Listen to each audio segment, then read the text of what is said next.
Il était une fois, dans un pays fort lointain, un hôtelier qui s'appelait Simon. Simon avait hérité de l'hôtel de son père, qui lui-même l'avait hérité de son propre père, et ainsi de suite depuis 40 générations.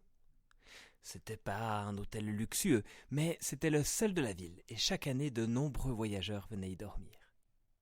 Cette année, les affaires marchaient bien pour Simon, car les Romains, qui occupaient le pays, avaient demandé à tous les habitants de venir se faire enregistrer dans leur ville d'origine. Et maintenant, c'était le mois de décembre, il avait même neigé. Ce soir-là, 2 voyageurs étaient arrivés. Ils venaient de l'autre bout du pays. Ils avaient fait un long voyage. L'homme portait un gros sac, et la jeune femme avait l'air très fatiguée. Elle était assise sur un âne. Et vu son énorme ventre tout rond, elle devait être enceinte, et même très enceinte. Quand ils se sont présentés à la porte, Simon il a eu mal au cœur. Son hôtel était plein, et il n'y avait plus de place dans le dortoir. Alors Simon il s'est gratté un peu la barbe. Il faisait toujours ça quand il réfléchissait. Et puis il a pensé à l'étable. C'était pas vraiment une chambre, mais c'était mieux que rien. Alors Simon il leur a proposé de dormir dans l'étable. Et comme c'était pas une vraie chambre, il leur a même fait un prix spécial. Il les a installés dans un coin de l'étable sur la paille. Ça piquait, puis ça sentait pas très bon. Mais au moins ils étaient au chaud, et les animaux chauffaient la pièce. L'homme, qui s'appelait Joseph, il a remercié Simon. Et puis il a installé sa femme sur la paille. Elle s'appelait Marie. Marie, elle avait pas l'air de se sentir très bien. Simon, il a pensé que c'était peut-être le moment d'accoucher. Alors il a regardé Joseph. Joseph, il lui a rendu son regard. Il a un peu hoché la tête. Ils se sont rien dit, mais ils se sont compris. Alors Simon, il est sorti. Il est allé chercher la vieille Ruth. Une vieille femme toute petite, avec tellement de rides qu'on voyait presque plus ses yeux.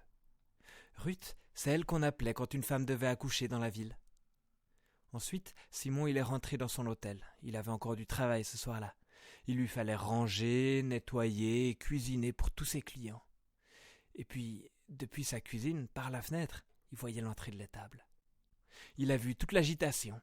Les femmes qui entraient, qui sortaient. Joseph aussi, à qui elles avaient demandé de rester dehors. Les clients de l'hôtel aussi, ils ont compris ce qui se passait. À toutes les tables, on parlait de ça. On essayait de deviner le nom du bébé, son sexe, sa taille. Certaines clientes, d'ailleurs, étaient sorties à l'étable pour aider. Ça a duré jusqu'à tard dans la nuit. Et puis Simon, il a vu Joseph rentrer finalement, et puis les femmes repartir en souriant. Apparemment, ça avait l'air de s'être bien passé, tant mieux. Dans la grande salle, les femmes sont entrées, et elles ont dit que c'était un garçon qui s'appelait Jésus et que c'était un beau bébé. Elles ont dit aussi que la maman allait bien et que tout s'était bien passé. Alors les clients ont été soulagés et ils sont allés se coucher. Simon il s'est dit que Joseph et Marie ils devaient avoir faim, alors il est allé leur ramener un peu de souper à l'étable. Ils avaient mis le petit dans la mangeoire. Astucieux ces voyageurs. Marie était couchée dans la paille, elle dormait. Elle avait l'air tellement épuisée. Et puis il y avait encore une femme du village qui finissait de nettoyer l'étable. Simon il a vu que tout allait bien, alors il est reparti. Il a pensé à ce petit, né loin de chez lui, dans une étable, en décembre. Ah, drôle de façon de commencer une vie. Et puis il est allé se coucher.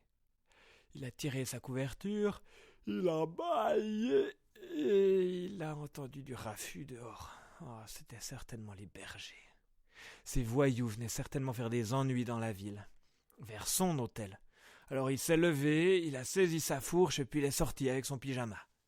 Il a vu les bergers entrer dans l'étable, alors il a couru pour aller les mettre dehors, pour protéger le couple et le petit bébé qui venait de naître. Mais quand il est arrivé, il a vu que les bergers ils étaient très sages. Ils étaient assis devant le bébé et ils racontaient des choses incroyables. Simon il a tendu l'oreille et il a entendu le mot ange et puis le mot sauveur. Il a vu que Joseph et Marie les écoutaient avec attention. Alors il s'est gratté la barbe.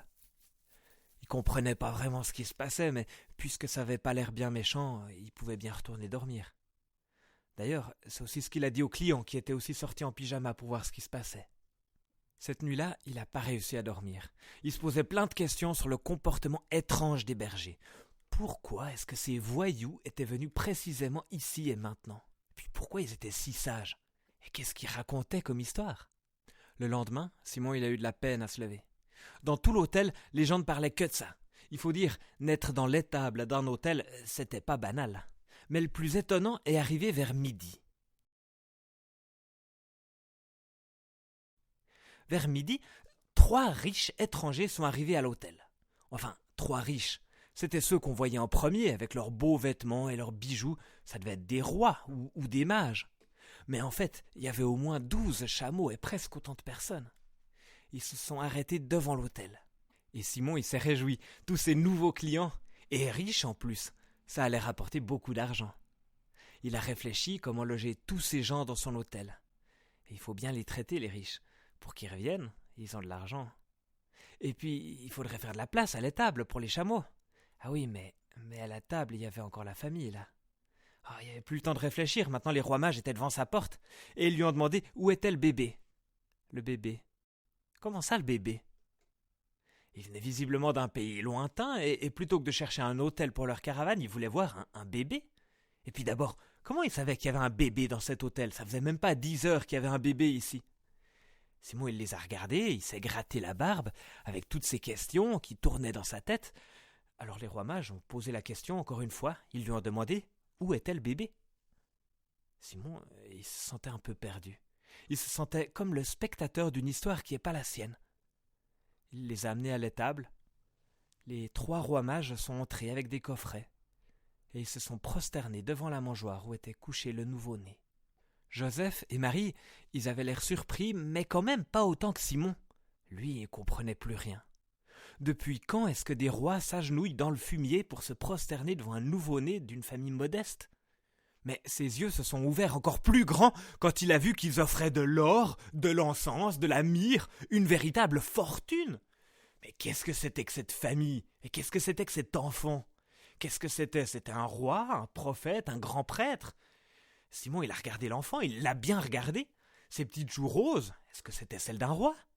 Ses petites mains potelées, est-ce que c'était celles d'un prophète? Son petit nez retroussé, c'était celui d'un grand prêtre, peut-être? Et puis, ses petits yeux marrons. Pendant un instant, Simon, il a eu l'impression d'avoir vu dans ses yeux, d'avoir vu Dieu lui-même. C'était juste une impression. C'est plutôt bête comme impression. Mais enfin, d'abord il y avait eu ces bergers, puis maintenant ces rois mages. Simon, il a senti comme un vertige, alors il s'est assis devant son étable. Est-ce qu'il se pourrait que Dieu lui-même vienne dans un enfant, dans son étable? Il s'est dit que c'était certainement bien plus grand que lui, et plus grand que tout ce qu'il pouvait comprendre. Alors il a arrêté de gratter sa barbe. Il y avait beaucoup de monde maintenant devant l'étable. Beaucoup de curieux étaient venus voir la caravane. Certains étaient venus pour voir l'étable et puis l'enfant. Et ils parlaient tous en même temps. Certains étaient sceptiques, d'autres voulaient voir pour comprendre, quelques-uns espéraient voir un genre de miracle, mais personne n'osait entrer dans l'étable. Simon, il est rentré dans sa cuisine. Il réfléchissait plus tellement. Mais il a agi machinalement. Sans vraiment savoir pourquoi, il a préparé un sac de provisions, un gros, avec du jambon, du fromage, des galettes, beaucoup.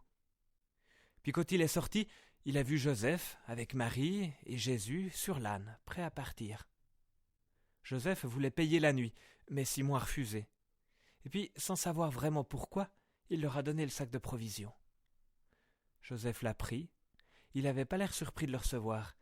Il a juste prié pour remercier Dieu. Et puis ils sont partis, Joseph, Marie et Jésus. Ils ont pris la route qui descendait vers l'Égypte. Simon les a regardés partir. Il est resté là jusqu'à ce qu'ils disparaissent derrière l'horizon. Alors il est rentré. Dans son cœur, il y a plein de choses qui ont commencé à changer. Et depuis ce jour-là, Simon ne critique plus les bergers.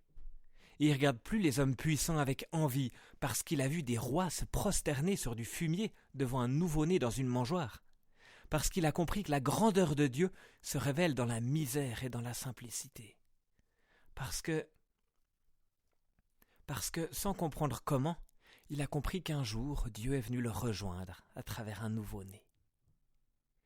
C'est une histoire qui s'est passée il y a bien longtemps dans un pays fort lointain.